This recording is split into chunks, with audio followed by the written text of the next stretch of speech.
Okay, so over to you. Anything you want to ask or talk about today? Then this is obviously more of an open forum in terms of any sort of questions relating to anything. But Yeah, I think what we wanted to talk about, and Jeff, I think you're into it, but we want to talk a little about what's going to happen down in Nebraska and youth in Nebraska, Revolution says. hmm? And I can't really hear you at all. oh, I'm sorry, can you hear me now? I'll try and turn my end up a little bit. Okay. You got me. Okay. Can you hear me now? I think what we wanted to talk about was Nebraska. Yeah, Nebraska. Yeah. Yeah, and how what you saw was actually hubs going out, and was that when we talked last time, it was when we were talking in the Canada group about across Canada, we were kind of seeing it more like across North America. Yeah. When we talked afterwards, it was really kind of hooking up with any other ecclesias right now, so we can connect with them, and I think that's really what the whole thing was about Nebraska. Is that correct? Yeah. I mean, in a sense, God gets you into these things sometimes, you know, and you sort of you take a step of faith and obedience, and then God opens up sort of how his real intention is. So originally, he talked to me about engaging the heart of the nation, the spine of the nation, in a sense. But you know, what when I think of that, I might have a different thinking of what he thinks about it. So when it came to then sort of the whole North American continent and Canada and the US and how does God see, then I've certainly sort of been looking much more about him seeing it as a whole and removing barriers and things that we've set up into his whole purposes. So certainly the Nebraska is definitely not just a US thing. It's definitely a whole North American continent thing for people to come together and deal with some of the barriers and obvious things that are in place that separate and divide. Now within the US, that's obviously pretty clear. North and South are pretty much divided, and even East and West have different mindsets and old versus new and different. It's quite an interesting dynamic when you begin to look at the things that separate and divide us and the mindsets and the attitudes that are in place and the territorialism and the territorial nature of how we think and how we operate under territorial spirits. So that whole thing, when we were looking about the crown and what that crown represented in terms of things, that to me that seems to have opened up into looking at it from a new perspective and being open for God to reveal that and to engage it. So certainly an invitation to Nebraska is open to anyone really in the North American continent. It's not fixed to the US as such. And when God talks about his heart, he's not really talking about how we see things generally. And I think that'll be an interesting dynamic to be able to deal with how we view ourselves, the nationalism and the national view of things, so we can start to get God's heart for working together and connecting together and operating in that way together. But yeah, I mean, certainly, in engaging ecclesias, I think the sort of the leadership support group, it also is open for people to engage with others who are on this process, whether they be some people who are starting afresh, and or transitioning from something old to something new. And actually I did get contacted by a guy who said he's a pastor in Toronto who's part of the Engaging God group, who was looking to engage with the leadership support group. So that's quite interesting. I don't know whether you know him or not. I think he's called Garfield. So there may be even some people within Toronto that you can connect up to who are moving forward into these things. So, yeah.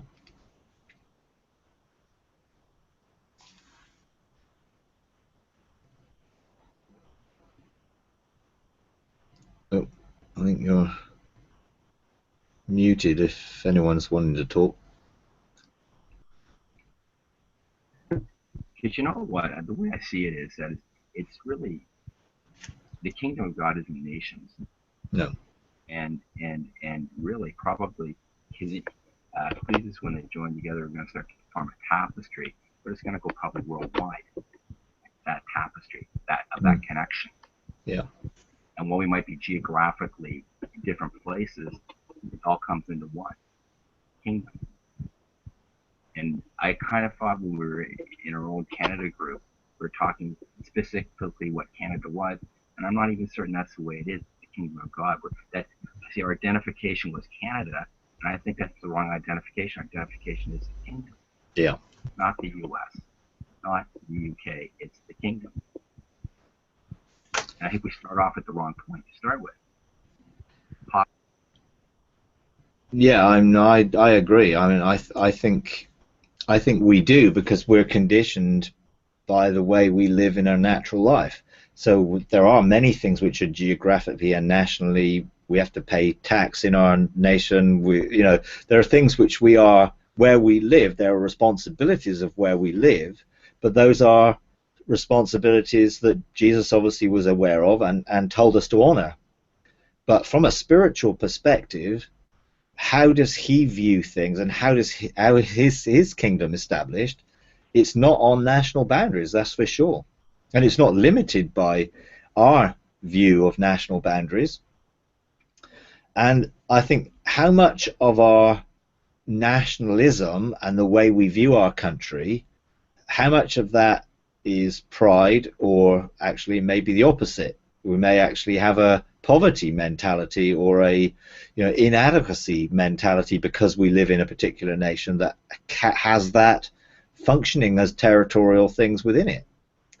I mean, so much so. I mean, I was looking at an article about maps and how the map is drawn. The maps that we normally see are not actually reflective about the size of nations and the size of things at all.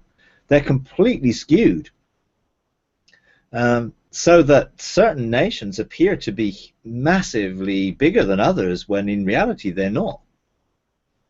Particularly, I mean, Canada is bigger than the US. When you actually look at a real reflective map, which is based on actual size and where it is, because you tend to find some African countries, which when you look at the map are quite small, they're actually in the top 10 of the biggest countries in the world. It's just they're not reflected that on the way the maps are drawn, because the maps are drawn from a northern hemisphere perspective, and that effectively skews our view of how big things are. And it's quite interesting how you then look at a map of the world and you look at it and you're drawn to more of a Western view of things rather than actually the reality of it, particularly when it comes to northern and southern hemisphere. So I was quite interested in thinking, okay, even our maps and the way we draw our maps are not actually even truly reflective of what it looks like. And I think when you then come to a kingdom perspective, we start from very clearly coming from, or where we live, how we've been brought up, how we view things, and how we see our nation's role in the world and everything else. And depending on what heritage you have, I mean, the UK is a very small place, let's face it. When you look at its actual mass, land mass, and size and everything else, it's a very small place. It has a lot of people in it, but it's still a small place. Its position in world influence, politics, and everything else is based on the empire and the fact that we conquered a whole load of the world and annexed it for our own use. And therefore there is still a mentality, I think, within that uh, something that says that we should have this influence because we have the British and the Commonwealth. I mean, Canada, Australia, New Zealand, all the Commonwealth countries, some of the African countries, part of that Commonwealth. Again, I think it's nothing to do with the kingdom.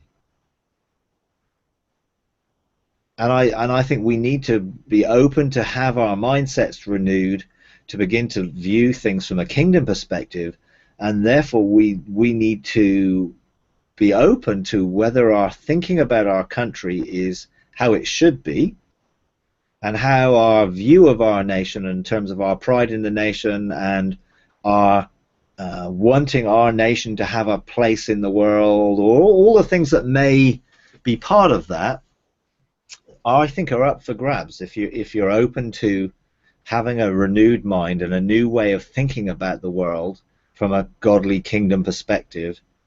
And we have to look at that, and therefore I think it challenges some preconceived ideas without a doubt. And I'm not convinced that a lot of people are up for being challenged because of the way in which we've been brought up. So, in the UK, we think we have a world influence, and therefore we try and exert that influence in political systems and whatever else.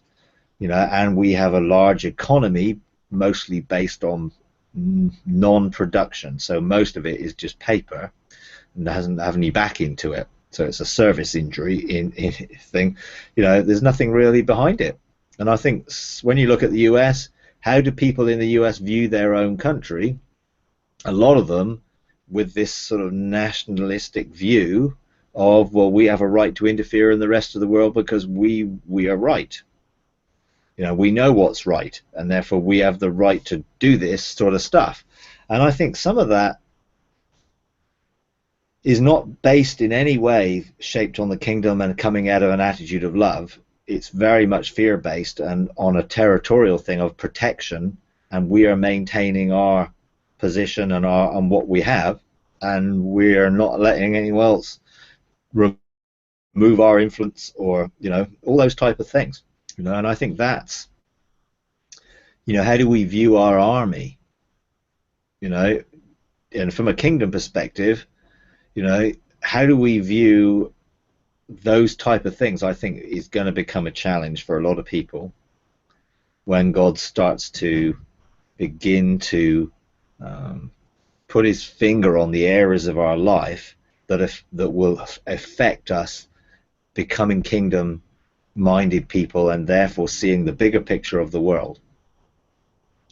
But it's going to be an interesting journey, this, because I having thrown this out a few times, I've seen how a lot of people are reacting to it, and they're certainly not reacting it from what I would see a kingdom perspective, which is going to be a challenge, and we've talked before about the bigger picture and God's bigger picture of things, and if he's going to bring restoration, the restoration of all things, and bring things back together, then we cannot maintain our independence if we're going to be brought back together into a sense of unity and unison.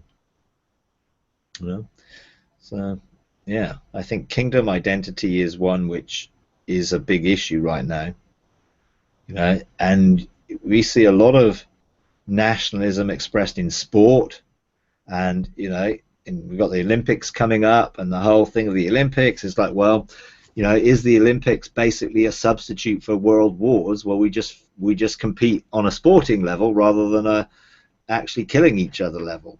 But what's behind it is very much, well, we're going to and people get caught up on it, and it's like we want to win as many gold medals as possible and all that type of thing.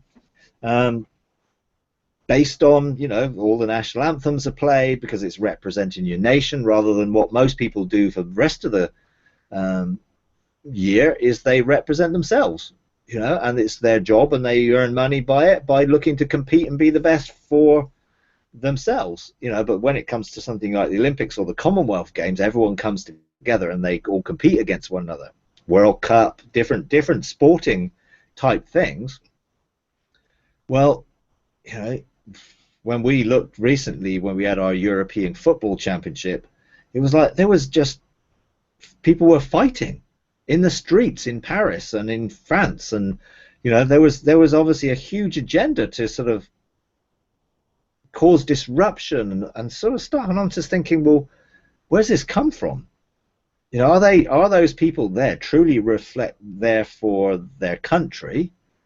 And are those motivations there for their willingness to fight on behalf of, you know, our identity and everything else, something which the enemy is using big time to create conflict and lawlessness and all those type of things. So I think there's some very interesting topics to look at around that, which will be a challenge without a doubt, because I know God has challenged me over the last, you know, particularly the last year, but in a sense to revisit why I think the way I do and why I'm passionate about certain things or not. You know, why are some people passionate about some things and some people are passionate about other things, and does that passion cause conflict or pride or any other negative attitudes which don't reflect the kingdom of God? So yeah, it's quite interesting. So Mike, are there certain places that are more important than others? We've been told that Toronto is an important gateway. Does that make any sense? Well, I don't think it means it's more important. I think it's just got a function. You're right. That's what I wanted to say, actually. Yeah, and if we see it as, well, yes, we have a function, but we don't treat that as a prideful thing. If it brings pride, hey, well, we're better than you because we have this function, then it just is all again built on a territorial perspective of it rather than a kingdom perspective. Because my function in the kingdom is about me fulfilling my purpose and destiny to bring glory to God. And any corporate function we have in the kingdom, whether it be an ecclesia or a city of refuge or embassy or whatever type of thing, it's not about us. We're not making a name for ourselves. And I think that's the key issue in all these things. Go back to Babel, and you had this fear that they were going to be scattered and that they wanted to make a name for themselves, not a name to reflect God or how God's perspective is, but a name for themselves. And I think a lot of the nationalism type of stuff is about making a name for themselves or maintaining a name for themselves. And I don't think that's a kingdom perspective at all. And it can very much creep into the church. You know, and it is. I mean, you see the streams and the different battles between the different denominations and the different views that they have of one another, you know, and they're all, you know, really negative because of, well, we're right and we have a name and we have a reputation and we want to maintain that. Whereas if we see ourselves as part of God's blessing and our whole purpose is to bring blessing, then it will change our perspective. And, you know, and you do have these things. Whereas, well, we have this prophetic word for this, and it's like, and therefore, and we're latching onto that because it gives us a sense of esteem and value and worth.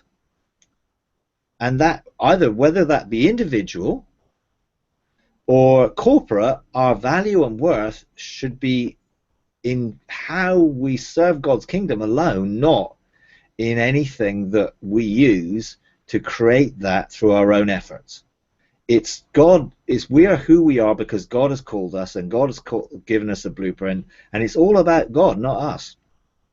And therefore we're not earned that, we're not better than anyone else.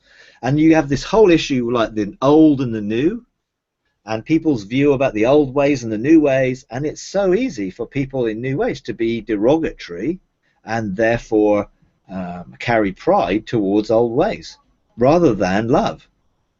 In the, well, do we not want as many people as possible to come into the fullness of what God has got for them?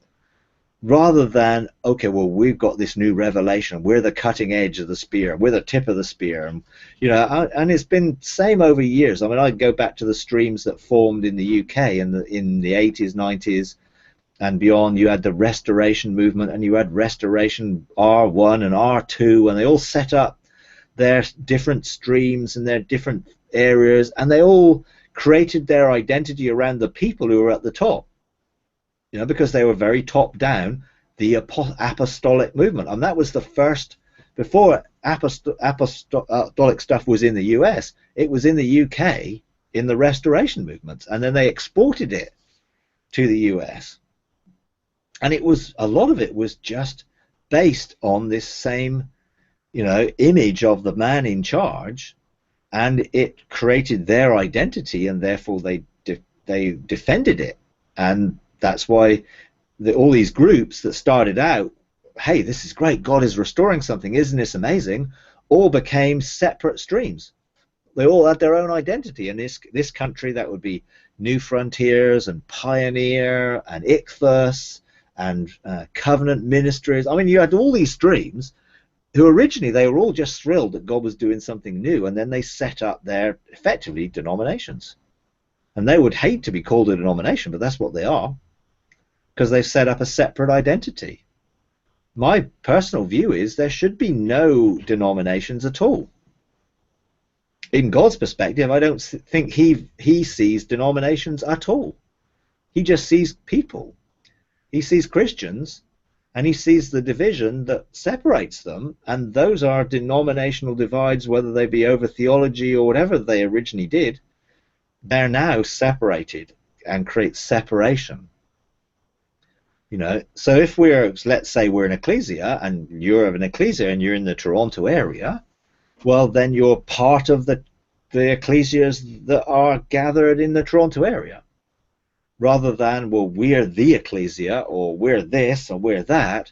It's you're part of what God is doing. And there is a sense where in the New Testament you can see, well, there was the church that met in a city, but it was just, well, that's where they met, rather than, oh, well, this is our identity. It was very much more, well, we need to communicate with each other, so hey, we're communicating on the basis that we live in the same geographical area, and that we have a purpose in that geographical area for blessing.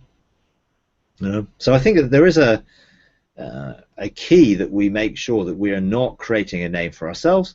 We're not getting our value and worth from what we do, and therefore that gives us our identity, as if a Toronto ecclesia is any more important than a Winnipeg or any other, Montreal or any other places, ecclesia. In reality, it isn't.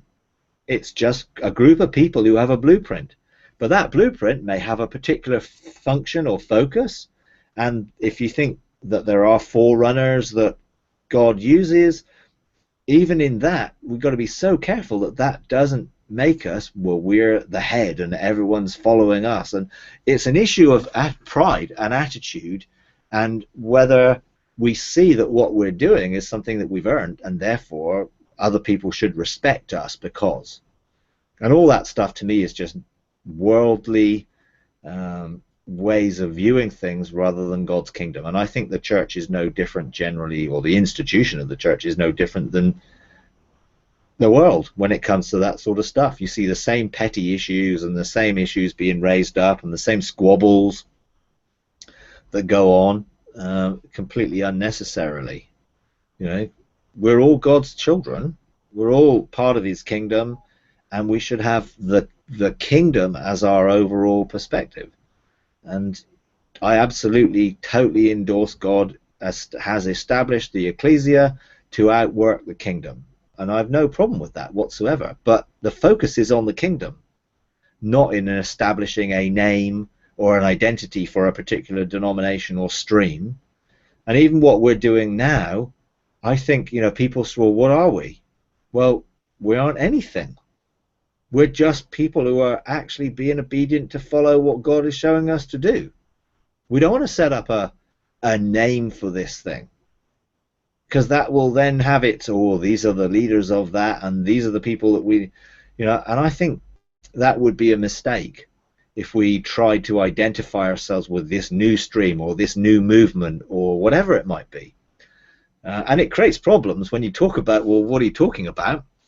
And I think you just have to say, well, we're talking about our inheritance in the kingdom.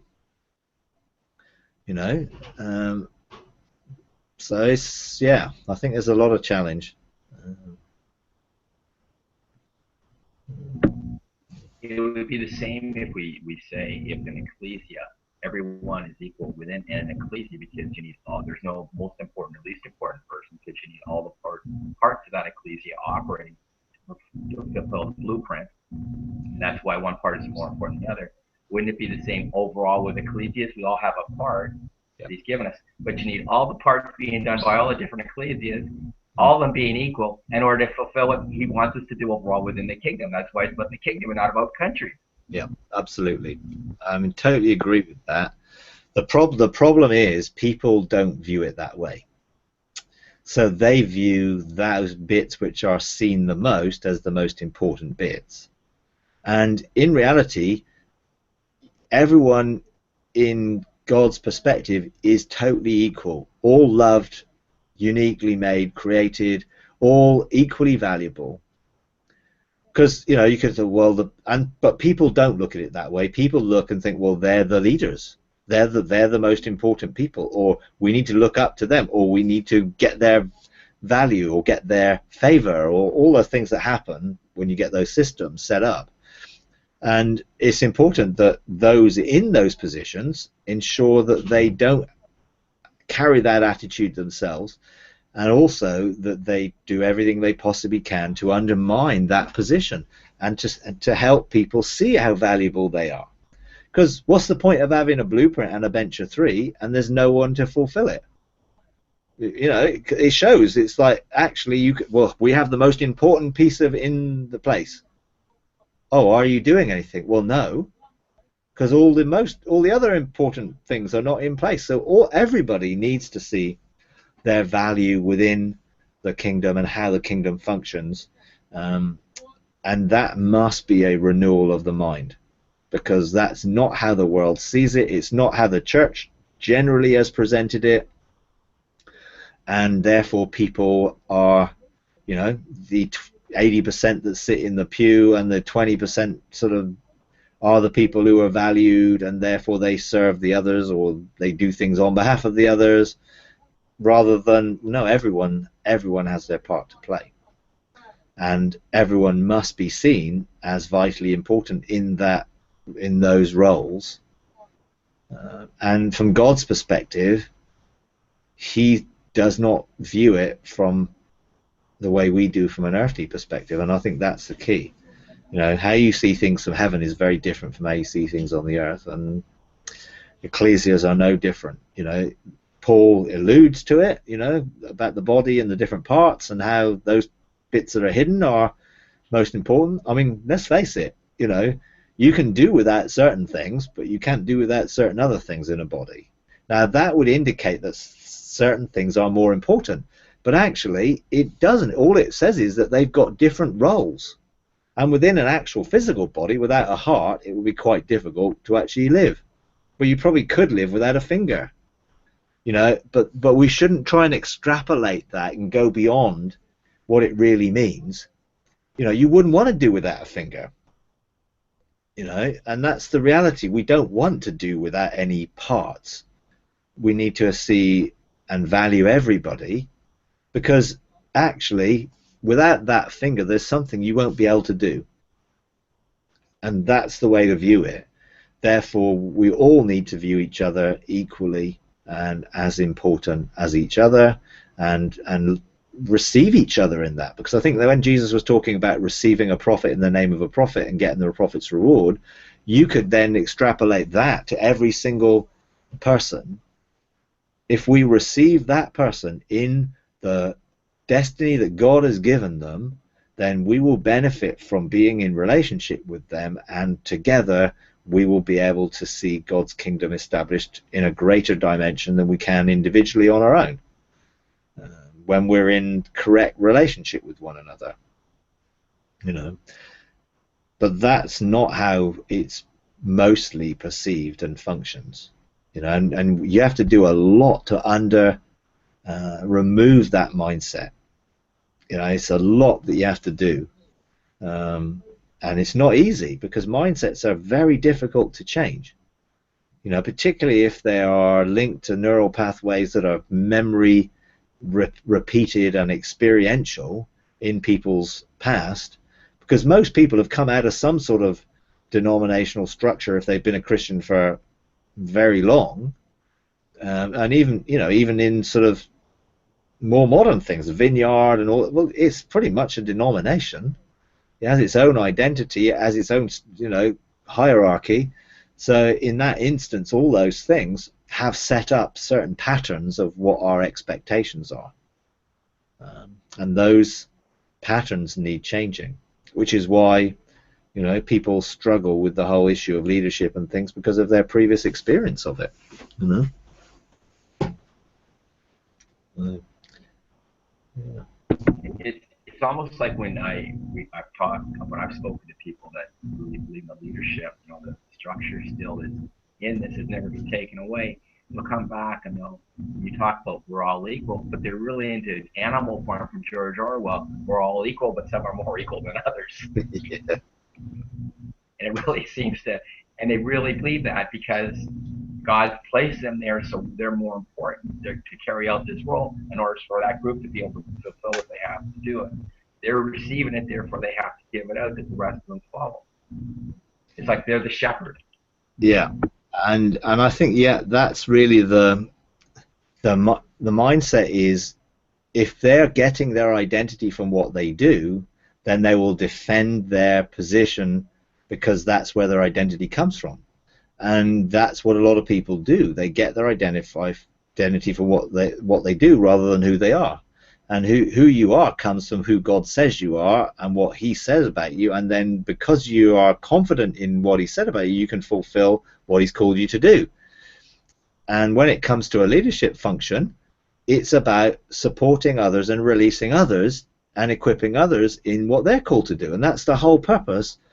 Not to get people to serve you, but you serve them. That's why leadership must be servant-hearted. That's why Jesus came to demonstrate. I didn't come to be served. Even though I'm a king, I didn't come to be served. I came to serve others and give my life for them. And true leadership is the willingness to give your life on behalf of others to benefit them.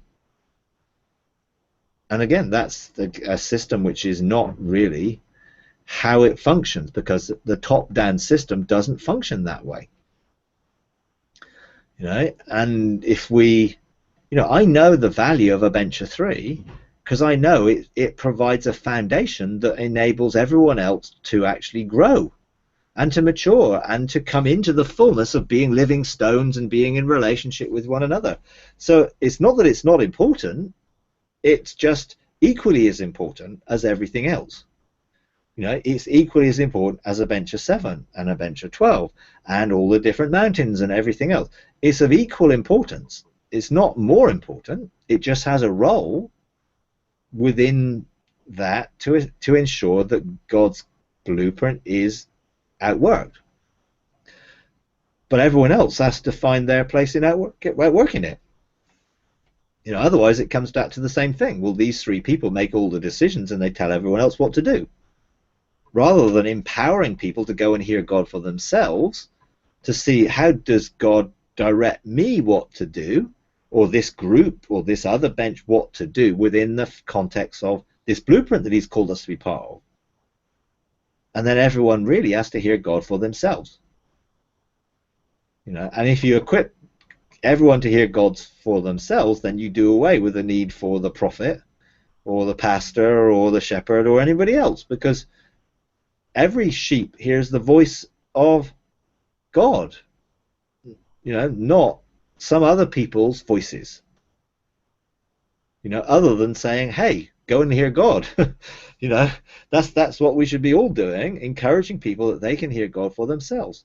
But if they're part of, in a sense, in relationship with others who are identifying with the blueprint that God's given, then there is a part that their destiny will fulfill in that, maybe for a season or maybe for a long time. And I think that's what we have to encourage people to see.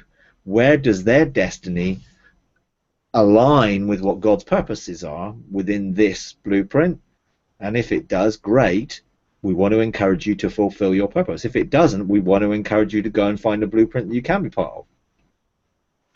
You know, otherwise it becomes the same thing. Well, we're collecting numbers of people because those give us some sort of kudos. I mean, whenever I used to go to leadership things that people I didn't know, the first thing they wanted to know was how big your church was. They always ask the same question. Well, how big are you? And you know, when you first start, it's like in those settings, it's like, you know, you almost exaggerate it because you want to be seen as, well, we're growing, or we're this, or we're that. You know, and you buy into the thing because that's what people want to know, because they think of your value or your success on the number of people. Well, your blueprint may not have a big number of people attached to it. It may or it may not, and it's purely on the basis of what the blueprint is rather than, hey, great, you've got 1,000 people, you must be really, really doing something well and important. Well, if your actual blueprint should have 100,000 people in, then you're not doing too well at all. You know, and if actually your blueprint has 50 people in it and you've got 1,000, well, you're doing something wrong because you should have done something with the other 950 people rather than what you're doing with them, which is restricting them, because God will have a purpose for them that you're not enabling to fulfill. So, you know, the whole thing of numbers and all that stuff is a big thing within how valuable or how important people live. So I wonder, you know, someone like Bill Johnson, who's obviously written a lot of good books, you know, good stuff, excellent guy in terms of ministering and all the healing. If he didn't have a church of a couple of thousand people, would people be listening to him? If he'd written the same books but didn't have those things that he could say this and that and the other two in terms of Bethel and Jesus culture and all the things that are associated, would people be interested? I doubt it. And that's a problem, because people view success as bringing, in terms of particularly numerical success, as bringing, hey, you've got a more important voice than somebody who's got a church of 50 people. And why? Because that's how we view things, you know, particularly in the US, because they like big things. So the mega churches and that stuff, well, they are really, really successful, and they reflect the actual territorial nature of the country, I believe, which is not necessarily a good thing, you know.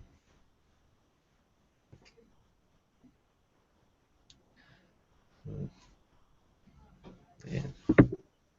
When we think of, like, initially when we were establishing just about the ecclesia that we were in, the group, and what we were getting our blueprint, what we were supposed to be doing. But now as we become the next step, it's kind of like, how are we going to start interconnecting with other ecclesias? Do you have a picture of that? I've seen what I had a picture when I was with you, what it looked like with, you know, strands of light, like a tapestry formed between all the different ecclesias. Do you have any kind of thing of how that's going to come about and what's going to happen in the interconnection back for the light that's going to be flowing between ecclesias? Yeah, I mean, personally, everything has to be relational in the kingdom, and you know, within a group of people, the relationships are really what enable people to love one another, support one another, encourage each other to fulfill who they are in, you know, as an individual, but in relationship with others, any corporate sense of, you know, where their destiny is to be outworked corporately within things. So obviously you can have every individual would have their 7 mountains and their own spheres of influence, but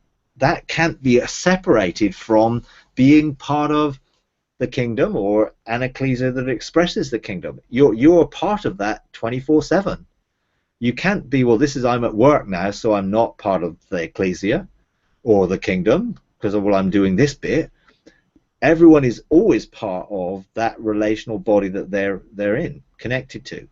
And that's why the word says, you know, if one part is affected, then everyone's affected by that one part. So you can't do anything in independence when you're in an interdependent relationship. You know, we can't be independent and it not affect the whole. It will. And it's hard to get people to view that, because they sort of see their life as one which, you know, well, no one looks at me, and does this have any effect? And a lot of people think, and the enemy tries to make them think it doesn't. But I do feel that when you look at how things are at work, it's all individually according to that group. You know, every group, every blueprint will be different from others. And if you're going to then see, let's say you have a city of refuge or an embassy of heaven, or a number of them in Toronto area, that are going to be storehouses for a harvest that's coming, you may have one of those things which is just a blueprint that is a individual ecclesia will function as an embassy of heaven, and that's how it functions, and it won't necessarily function with connecting with a lot of other groups. It's what God's called it to do, and it will do it. Now there are other patterns, like here for instance, we know that our part of our blueprint is to help establish and be part of a city of refuge or an embassy of heaven. We know that's built into who we are, but we ideally, and this is God's purpose, is that would be in relationship to others in our area who are also doing something similar but are not necessarily the same. And that will make up a whole, in that we'll still need each other. No different than, well, this aspect of the ecclesia is called to do this, this, this, and this, because their 7 mountains are more, let's say, governmental or whatever. This other ecclesia over here, they've got 7 mountains that they do this, this, and this. And that effectively gives them a different perspective. So we have a local blueprint which has 7 mountains, and those 7 mountains, you can look at our church blueprint and see, okay, there's a sense where there's some overlap here, and where we can think, oh yeah, we can have an input into that, but not necessarily a lone input, because I believe God wants us to be working together with others in a relationship for the overall, which is his desire. And we have prophetic pictures of different colors coming together to make one color, white light. So, you know, we've had that picture of different waterfalls carrying different colors and them all coming together to form one white light. Many different things. But if that's God's desire, if people choose to be disobedient to that, we will establish a city of refuge on our own if necessary, because we know it's God's purpose and we will do it. But it's not our desire, and we want to, as much as we can, draw others to fulfill their part in it. But we're not going to hold back. If we need to do something, we will do it. But our attitude is not that we're any better than anyone else. It's just that we're in a position where we see what God is saying, and we want to be obedient to it, and we want to help other people to see what God's saying as well. So I think every individual group will, determined by what its blueprint is, will determine how it looks and how it functions and how it outworks. There may be some ecclesia who don't have ministries attached to them. We have ministries, so we are called to engage the community.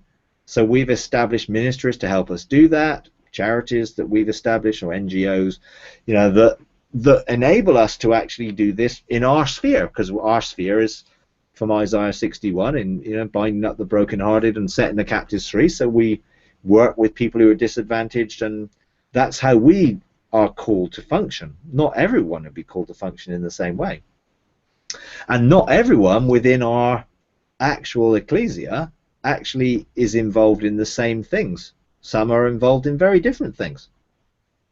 You know, and we don't pressure people just because we have an overall flavor. Well, you have to be that flavor, otherwise you couldn't be part of what we're doing. Because a lot of people, well, that isn't their heart. They have a heart for something else. Um, but it will have an outworking into the community, because obviously God wants us to bring transformation to the places we live. Um, so I don't think you can say any one picture shape fits all, or everyone, but they have basic principles. So, an ecclesia will have a bench of 3, it will have a bench of 7. That's without a doubt, because that's the formation of the foundational government. Now, whether it has a bench of 12 or not will be determined by whether it has other things attached to it that God wants it to do.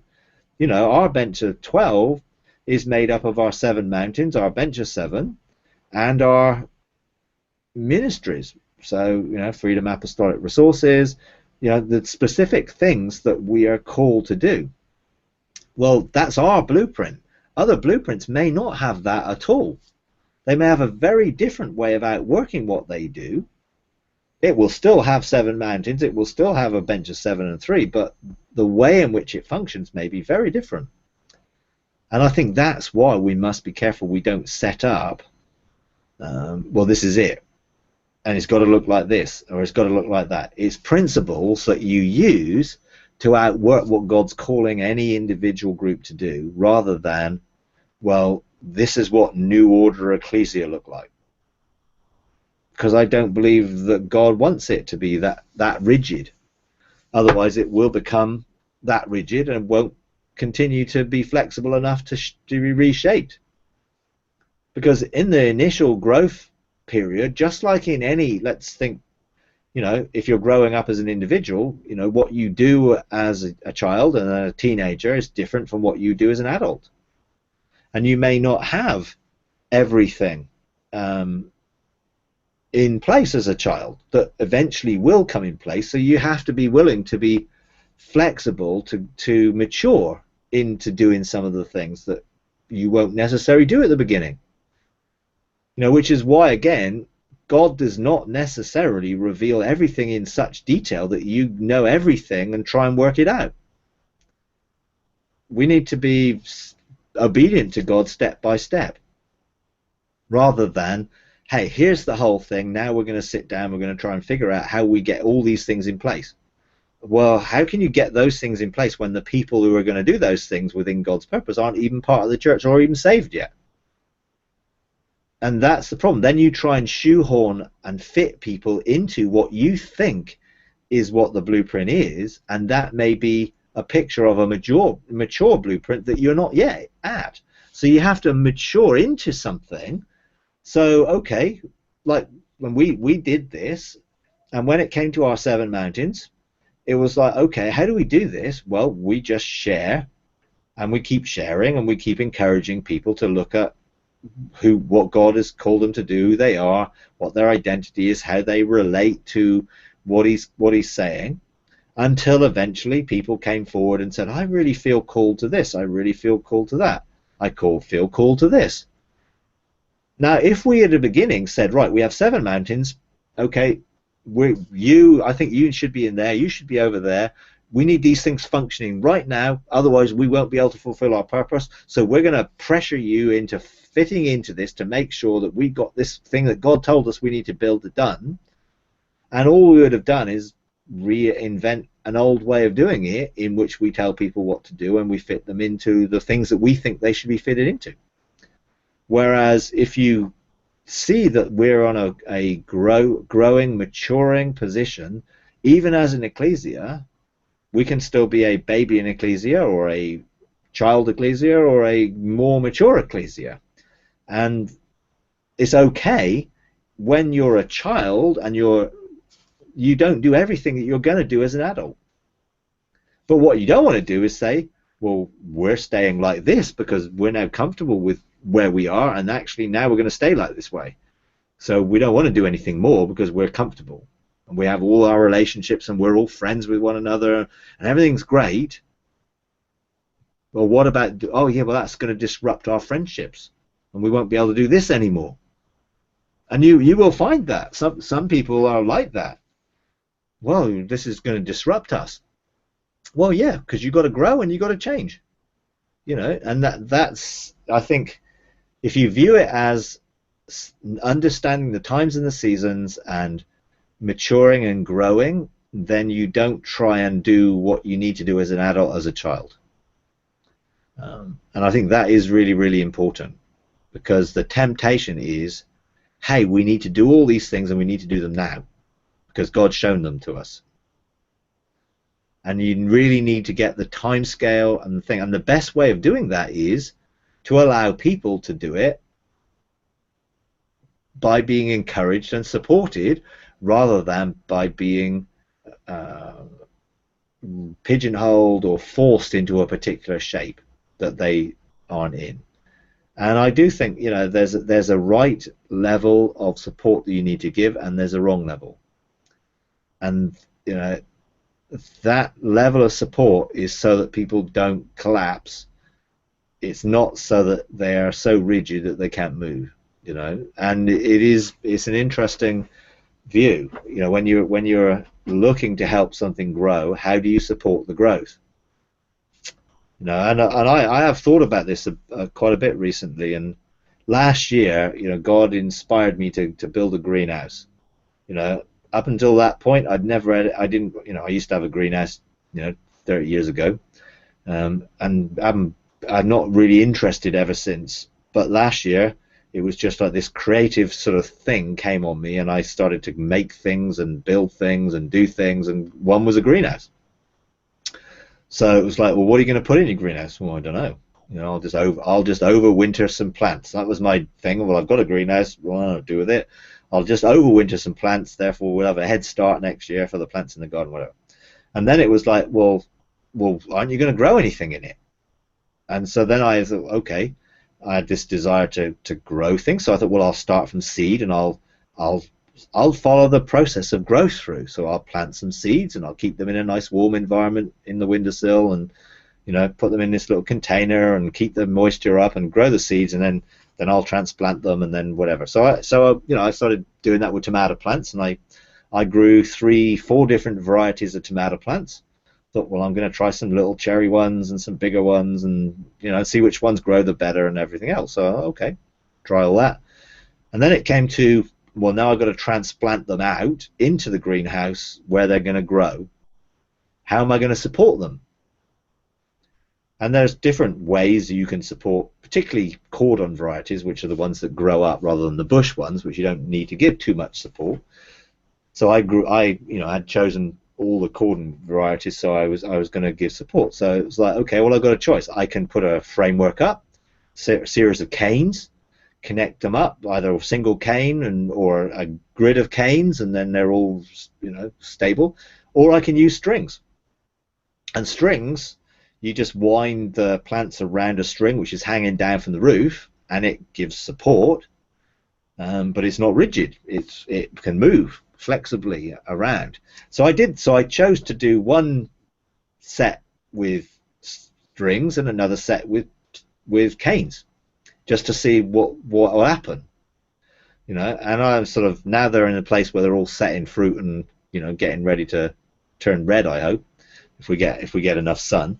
Then I'm now looking at what the plants look like, and I look at them and think, okay, the ones growing up the cane are really straight, you know, and they're really tall. They've gone up quite tall, and they're reaching the top and pinched them out at the top.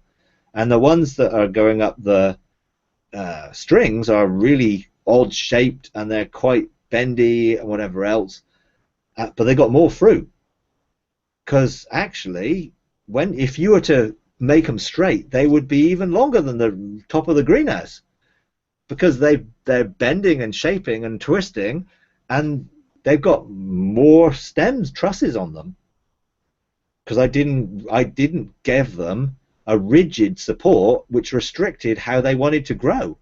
I just gave them support so they didn't collapse. And actually, they look quite odd, you know, in shape, but they've got more on them because they've just been free to grow how they wanted, you know. So I think, and I've been looking, obviously, illustration of that as we do things here with as a bench of 3, and within different benches of 12 and things. It's like trying to give people enough support so they don't feel that they're going to collapse and they won't be able to grow, but not too much that they feel that they are being restricted, or actually they might not feel they're being restricted, but they are, because they're being trained to go up a particular set straight structure, like a cane, and so when it comes to our bench of 7, our mountains, the bench of 3 provides the support to enable the mountains to function, but we don't tell them what their blueprint is, we don't tell them what their declarations are, we don't tell them anything. What we do is we encourage them to go and hear God, and we encourage them to fit in with everybody else so that we're all part of one, not independent and isolated, but everyone affects each other and we work together for the overall, but they have to do it themselves. They're responsible. But we've modeled something, because we've modeled court cases and we've modeled making legislation and we've modeled doing that so that they can learn how to do it, but they're responsible to go and do it. We don't do it for them. And if they want us to give them some help or some advice and we ask questions a lot, in that we ask questions that provoke a feedback mechanism of, well, how do we do this? How could we have done this better? What have we learned from this process of doing this? And we do that a lot. We ask questions that help, and then they say, oh yeah, we didn't think about doing that. So why? Oh, well, we didn't think about it. Why didn't you think about it? Well, we don't think that way. Well, perhaps you may think that it'd be a good idea to begin to change how you think. Because if you're going to be governmental, then you have to think governmentally. Because that's what governments do. They govern, they rule.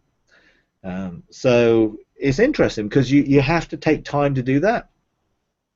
And when you do it, you don't criticize. You just help them to see, by asking questions, was there a better way of doing this? Could this have been more effective? Did we actually do anything governmental in this situation at all? And we've got a 12 meeting tonight, and I think there's 2 or 3 things that we're going to just have a feedback on and just say, how do we come to this position? What have we learned? Could we have done anything different? Next time we get this situation, how do we all, how does this mountain function in this? Did you even think about it? And last time I asked it was just like glazed looks, We were like, what? We're supposed to think about that? Yeah, because you're part of the overall. When there's an opportunity, do you think God wants you to do anything in that opportunity? Or do you think, oh no, that's someone else's responsibility, I don't want to do anything there? Is there anything I can do to help them? Can what I do as a mountain and what we do as a mountain, can that help another group do something more effectively because we support them and bless them in some way? Rather than, well, we're just going to keep protection of our own bit, and then because that's what we're going to be asked about. Well, we're all there to support one another and help one another, so we have to look out for each other's interests. Am I my brother's keeper? Yes, I am. Because if God has got in for me a way of helping someone else and I don't do it, then I'm letting them down. So I think there's a lot, when you come to looking at how ecclesias work, how they function together, making sure that they're all outworked by the people that are making them up rather than by a structure that's imposed. And I think that's the key. Anything that's a principle is a principle which releases creativity and opportunity rather than imposes a way of doing something. The only way we want to encourage people to do it is by engaging God for themselves and hearing, hopefully from a heavenly perspective, what it is that God wants to show, reveal, and do. Rather than it being, well, this is the way you must do this. So is there something I could say, here's a picture that represents them all? No. But are there some principles that you can help? Yes, and I think that's really how it should be. the kingdom is based on principles, you know, which enable us to outwork it. Yeah. So, yeah.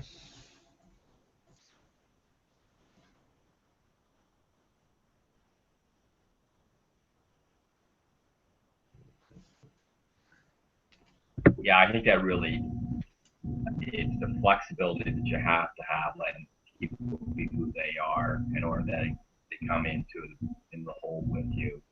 And otherwise, that's a great illustration that you use with tomatoes. Yeah. Like, to me anyway, brought the point home.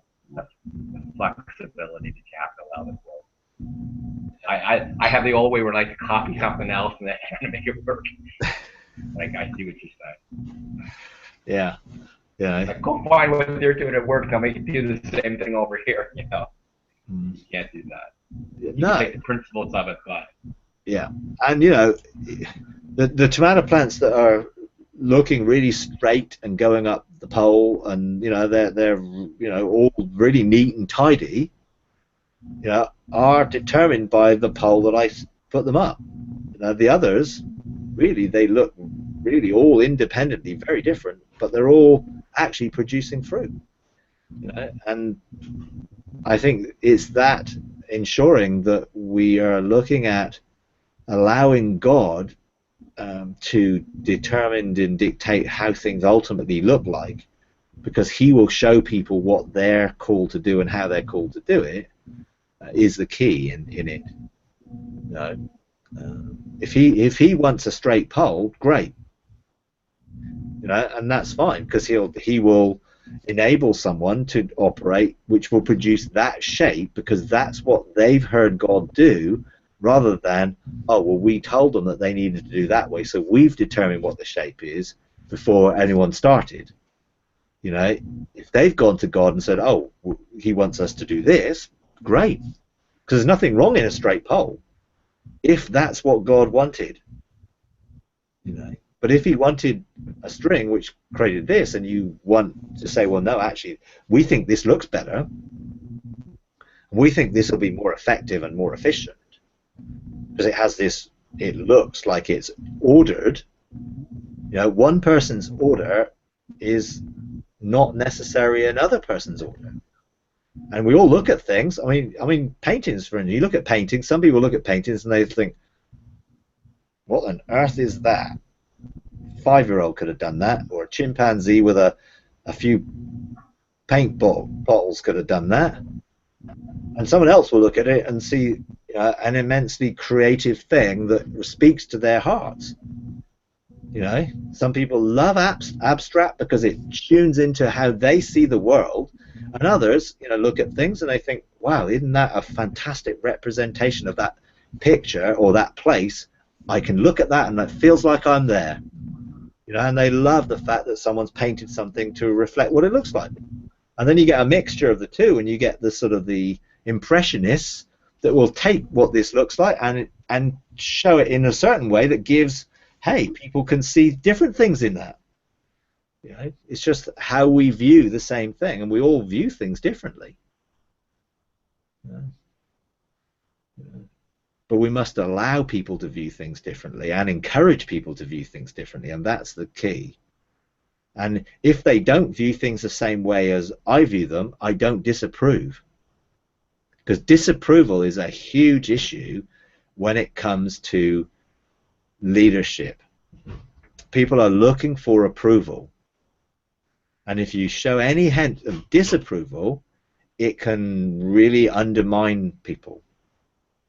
Now, that doesn't mean that you don't encourage or support or help, but you don't present it in such a way that it shows that you are disapproving of that, because it wasn't the way you thought. You know, and that's I had to learn a lot of that.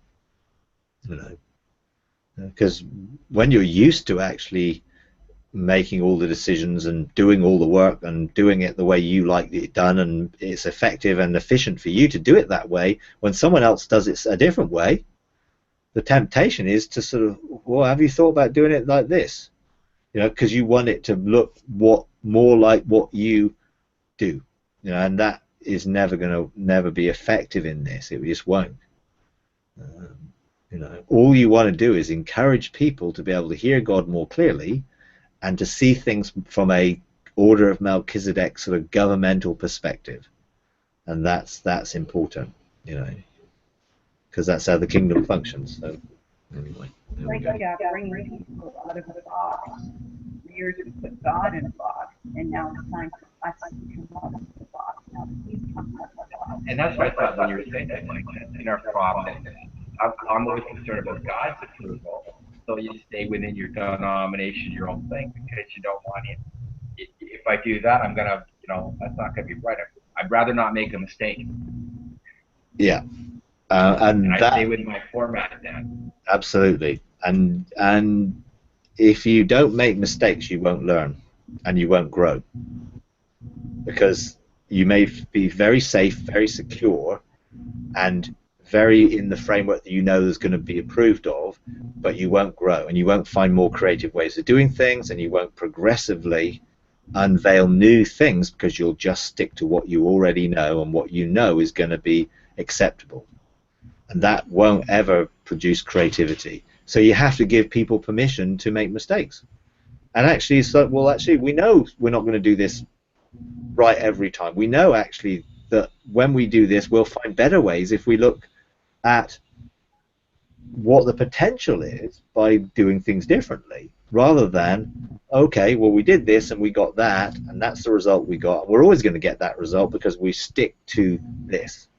Well, no, have a go at doing something different. Let's see if we can do something differently, and expect God to show you something different.